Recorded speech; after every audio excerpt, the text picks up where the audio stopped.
Hey guys, welcome back to another episode of the Music Den. I'm your host, Armando Venditti. Hoping you guys are having a great day and above all else that you're indeed looking after yourselves and one another. Today, ladies and gentlemen, I want to welcome you back to part two of my top 10 rock instrumentals. In part one, I brought you numbers 10 through 6. And in part two, I'm going to be bringing you numbers 5 through 1. Now, as I said in part one of this episode, in putting together this list, I came up with what I consider to be a pretty eclectic list of rock instrumentals. And as I also said in part one, I do agree with Ken Cheshire's assessment in that a well arranged and written piece of instrumental music, especially for a rock album, for me, does add a different dimension to the album that you're listening to. And it can serve in many different ways. It can act as a beautiful intro to an album that you're about to listen to. If sequenced and placed in the middle of an album, running order, it can act as a respite depending on the arrangement, between the tracks that have come before and the tracks that are about to come after the instrumental. And if placed at the end, it can act as a wonderful closure to an album that you've been listening to, which was the case with one of the selections in part one. Now, kicking off part two, coming in at number 5, I have the Edgar Winter Group with their release Frankenstein, released in December of 1972 from the album The Only Come Out at Night. Now, the Edgar Winter Group featuring Ronnie Montrose on the guitar, future member of Montrose, and Dan Hartman of Instant Replay and I Can Dream About You fame on bass guitar. Dan Hartman was a fantastic multi-instrumentalist who passed away in 1994. Rest in peace, Dan Hartman. Also featuring Edgar Winter on ARP synth, saxophone, and timbales. Now, I've known of this track for quite a few years, obviously, but never really give it that much attention. And you know what? That's my mistake. This is a fantastic piece of heavy rock. Again, clocking in at 4 minutes and 44 seconds. On this track, you have really fantastic heavy use of the ARP synthesizer. And the ARP synthesizer, for me, has a really distinctive sound. You can hear it on albums from The Who, Quadrophenia, also from Elton John, Goodbye Yellow Brick Road. And he uses the ARP synthesizer to its fullest, capabilities in terms of different octaves, in terms of different synth runs on the track. Also, nice use of timbales on this piece. There's also a what I would call a drum duel between Edgar Winter on timbales and the drummer on obviously on the drums. Fantastic sort of who can outdo each other on the percussion break on this piece. And what I also like about this track is beautiful twinning lines of rhythm guitar and synthesizer. And there's a lot of tension build up on the piece in terms of nice, really thick guitar tone courtesy of Ronnie Montrose. A lot of build-up of tension using the guitar until it goes back into the main melody line of the piece. And if you want to hear a really good, fantastic version of this track, check out on YouTube on the Old Grey Whistle Test. There is a 9 minute plus live version of this piece done by the Edgar Winter Group. It is wonderful. Again, really a lot of good use of dynamics using the ARP synthesizer and lead guitar and bass from all three members of the band, and fantastic drumming on this track as well, done live. That's number 5. Coming in at number 4, I have Genesis with Los Endos from A Trick of the Tail, released in early 1976, clocking in at 5 minutes and 47 seconds. Los Endos meaning the end. Obviously, coming in at the end of the album. This is a co-write between all four members of Genesis: Steve Hackett, Mike Rutherford, Tony Banks, and of course Phil Collins. Now, this track starts off with a swirling keyboard effect that comes in, um, combined with use of very gentle guitar notes on electric guitar, courtesy of Steve Hackett. And then the band do come in full force with Mike Rutherford on bass and Phil Collins on drums. Now they go into really frenetic, fast-paced rhythm section. Uh, Again, courtesy of Rutherford and Collins. Heavy use of bass on this track. It almost has a bit of a jazz fusion kind of a feel to it. It does sound like a piece that Phil Collins would start with his side project Brand X. And it goes through different musical time signature changes, etc. And then at one point it comes to a peak, to a build, and then a stop, and then it goes into a revisiting, I should say, of the intro track, Dancing on Volcano, with the opening guitar notes, courtesy of Steve Hackett, and then it goes into again the main part of the track where heavy frenetic bass notes and fast drumming. And then also it comes to another peak, and then you hear almost like a marching drum pattern that comes in from Phil Collins, and it builds and builds and builds, and it almost pretty much explodes into a reinterpretation of the track Squonk, which is from side one of A Trick of the Tail. And the band would use Squonk as the opener for their concerts in 1976, their first tour without Peter Gabriel. And the track goes along, you know, with this arrangement of a reinterpretation of Squonk. And on the fade out, you hear Phil Collins say, or sing very faintly, "There's an angel standing in the sun, free to get back home," which was an homage to Peter Gabriel, who sang the lyric on the track Supper's Ready from the album Foxtrot. And then it does a fade out. It is wonderful. It's a heavy track, different sections, multi layers to it. Wonderful, really beautiful and really rich. They would play this track throughout the course of their live touring career. It is a fantastic piece, and although it is heavy, it is also very accessible. That's number four. Coming in at number three, I have Santana with Europa, Earth's Cry, Heaven's Smile from the album Amigos from 1976, clocking in at 5 minutes and 4 seconds.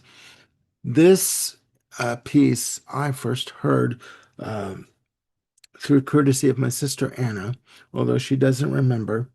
Um, we were visiting friends of the family for dinner one Sunday, and the daughter of the family, Carmela, had this album Amigos playing on the stereo, and Anna, my sister, shortly after bought the album, and I've been in love with this track ever since. It is a beautiful ballad with a beautiful, rich guitar tone from Carlos Santana.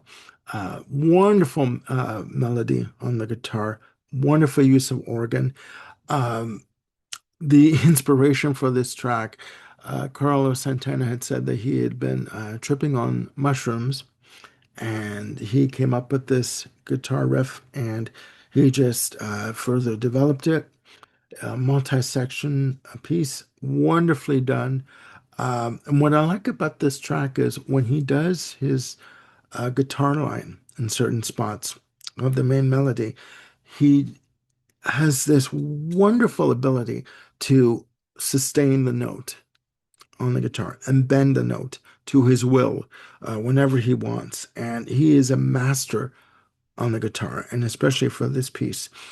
Uh, I've always loved this song, even as a 6-year-old listening to it. And it's never, the affection and the memories of the song for me have never gone away. And over the years, I've played this song to many people, and they've been turned on to this song by listening to it and trying to understand where I'm coming from when I try to explain it to them in terms of my memories of this piece. It is wonderful. It's been played live many times, but for me, the definitive version is the studio version available on Amigos. Okay, that's number three. Coming in at number two, we have Queen. Queen had to be on this list at some point, right? With the track Procession from the album Queen 2.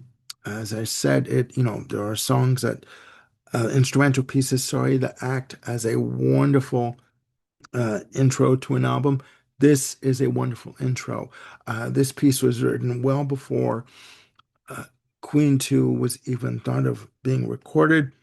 And it starts off with Roger Taylor on bass drum, no cymbals, no hi-hat use at all, just a bass drum, very measured bass drum pattern coming in. This piece is basically a funeral march. And then after you hear the bass drum for a couple of passages, you hear Brian May comes in with the first guitar. There are three guitar parts that come in, multi-layered, different octaves, uh, just overlapping one another. Beautiful piece of music that comes in on the guitar. Wonderful guitar piece. Um, the two, the first two guitar sections that come in, they overlap one another. They're kind of like interwoven with one another. And then they sort of fade out. And then coming in on the right channel, you hear a high-end guitar tone that comes in. And the way this was recorded, it was recorded using a speaker that John Deacon had wired up and put together, and it was affectionately known as the Deaky amp. And the Deaky amp has had the tendency or the ability, or has the tendency and the ability, sorry, to produce this really rich, high-pitched guitar tone, almost like a trumpet, which is what Brian May would say in interviews over the years. And it comes in with the final guitar section and interwoven with the previous two guitar sections. It it makes a wonderful, beautiful, thick, rich, lush sound in terms of the piece overall. It's very grand, very regal, very majestic, coming from Queen. And this segues into the track Father to Son on Queen 2. This track was used as the intro piece to the band's concerts over for the next um, I'd say 5, 6 years up until I believe June of 1977 for the Earl Court shows that were done on June 6th and 7th of 1977. It is a wonderful piece of music, and I had to include it on this list. That's number two. Coming in at number one, I have Rush with La Villa Strangiato, subtitled An Exercise in Self-Indulgence from their album Hemispheres, released in 1978. This piece ends off the album. As I said, there are tracks, instrumental pieces that can be used as wonderful album closers, and this is one of them. This piece clocks in at 9 minutes and 37 seconds. This is the first full instrumental piece that Rush ever wrote and recorded. The inspiration for this piece, in my notes I have here, the multi-part piece was inspired by a dream guitarist like Alex Lifeson had, and the music in these sections correspond to the occurrences in the dream. Now, there are 12 pieces to this piece of music, and I'll go through them with you. Starts off with Buenas noches, mein Freund. I hope I say that correctly. To sleep, perchance to dream, Strangiato theme. Now, in terms of the themes, there are a couple of themes that are recurring in this piece. One of them is the Strangiato theme, and another theme is monsters. After Strangiato theme, you have Lurkst in Wonderland. Monsters is next. The Ghost of the Aragon, the Ghost of the Aragon, sorry, part six. Then you have Danforth and Pape. Danforth and Pape are two streets in Toronto. The Waltz of the Shreves, Never Turn Your Back on a Monster. The Monsters theme reprise comes next. Strangiato theme reprise is next, and it ends off with a farewell to things, which is a spin on the previous album, A Farewell to Kings in 1977. Now, this piece starts off with a wonderfully acoustic section that starts off the track, performed again on an acoustic guitar using nylon strings. There is a live version of this that the band recorded, clocking in at 10 minutes and 19 seconds, which you can watch a video of it on YouTube. But for that version of the track, they started the track using with an electric guitar. Sorry. Now, this piece again starts off very slow, very soft, very gentle on the acoustic guitar, and then the keyboards and Mini Moog come in, and it almost starts with the idea of the dawning of a new day. You know, the sunrise coming, which is what I talked about with another piece in part one that it reminded me of. And then you do hear Neil Peart coming in on the hi-hat at a very fast tempo, but the keyboards come in along with the Mini Moog, and again, it's very sort of builds up very slowly.